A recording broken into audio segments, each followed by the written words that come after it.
We've talked a lot so far about how to create link wheels, how to get them ranking, but one of the big issues that I want to address in this video is the fact that many people complain that their link wheel properties get deleted. So they spend ages creating a Web 2.0 site and then it gets removed.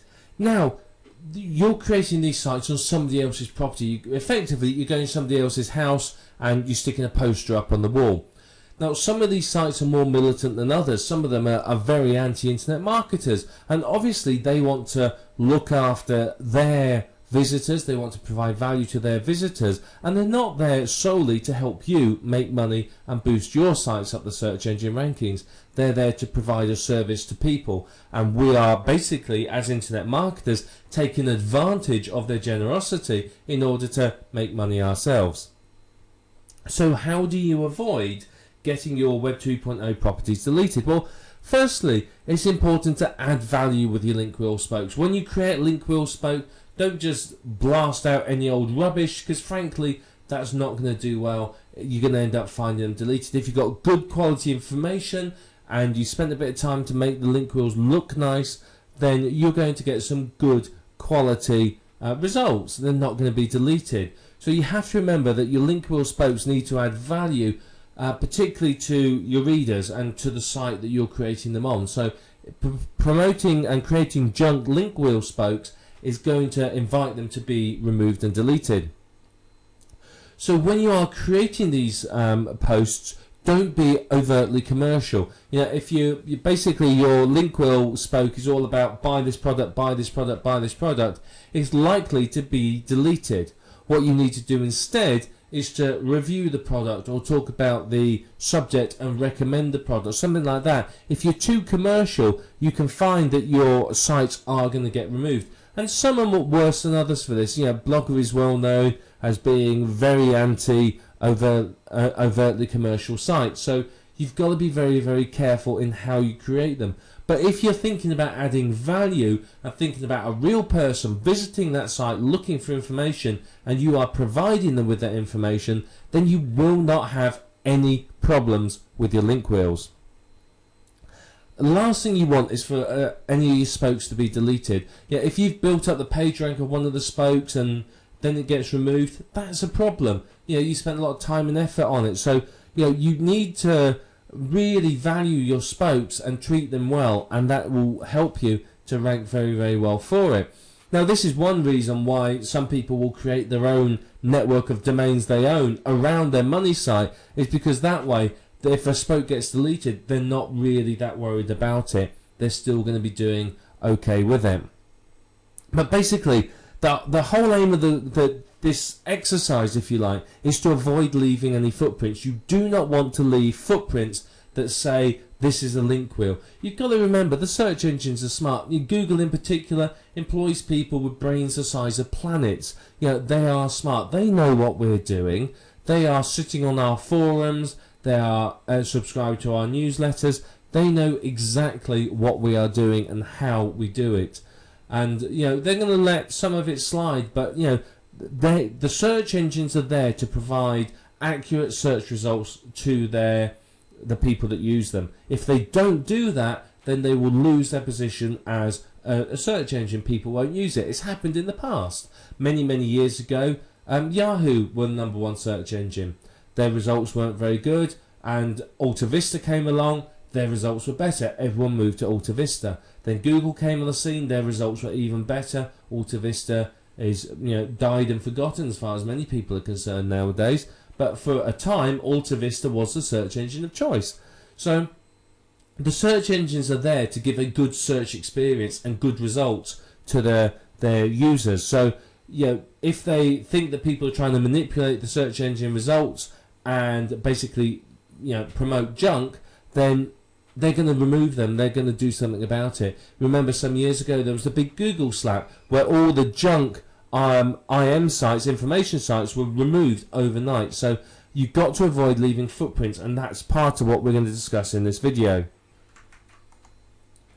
So you always need to randomize your link wheels. Randomizing the order of the sites that you create and how they link is all going to help remove footprints. If you always do Squidoo to Blogger to WordPress to Hub Pages to Webpack to blah blah blah, then it's a dead giveaway. But if you randomize it, then obviously you're removing a footprint. It's not going to be obvious that it is a link wheel.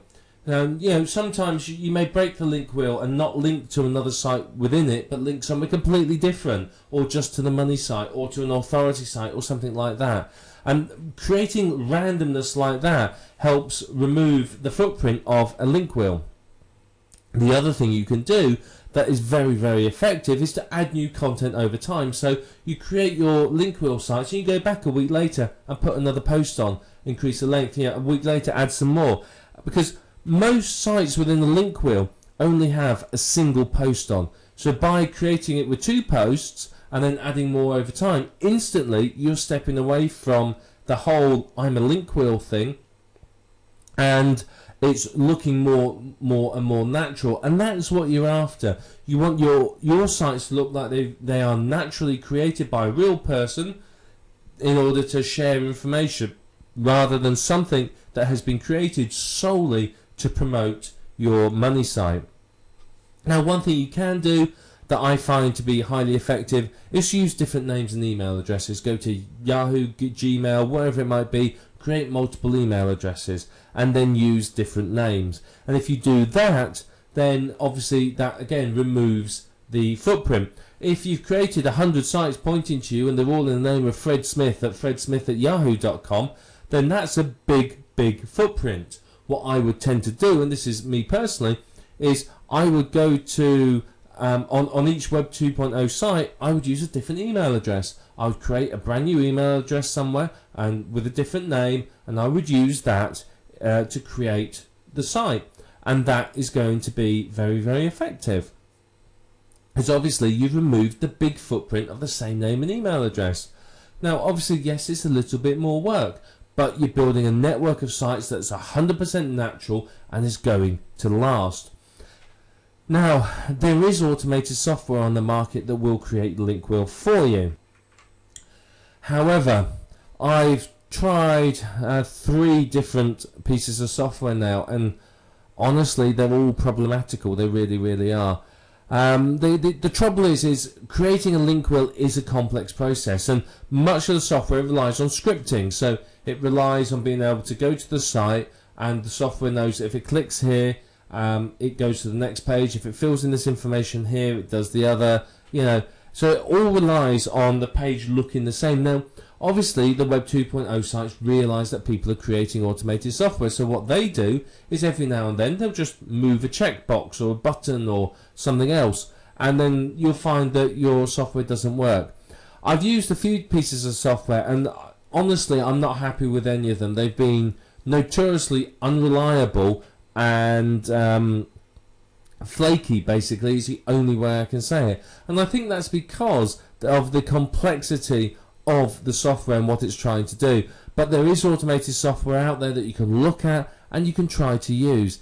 Some of it's better than the others, but ultimately at the end of the day, nothing is going to beat manually creating automated your own sites yourself. Automated software, yeah, it's going to be okay, but it's not going to really replace the effectiveness of manual creation.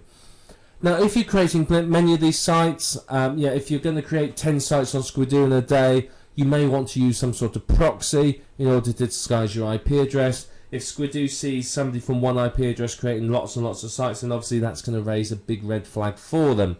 So they're going to investigate. So if you disguise your IP address, then obviously that's going to help you to be able to create more sites without getting, shall we say, caught.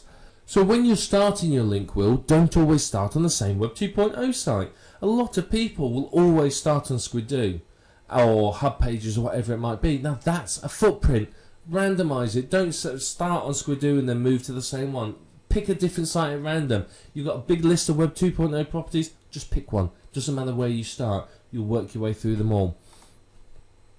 And remember, don't work on your link wheel in the same order. Linking in the same order is a massive footprint and a big giveaway. If they keep seeing these networks of sites cropping up that always link from a certain way and then through to a money site, you're going to lose out. So randomize everything about how you create your sites. The more you randomize it, the better it's going to be for you, because there is not going to be any footprint and it's going to look 100% natural. And finally, what you can do is occasionally link to other external sites.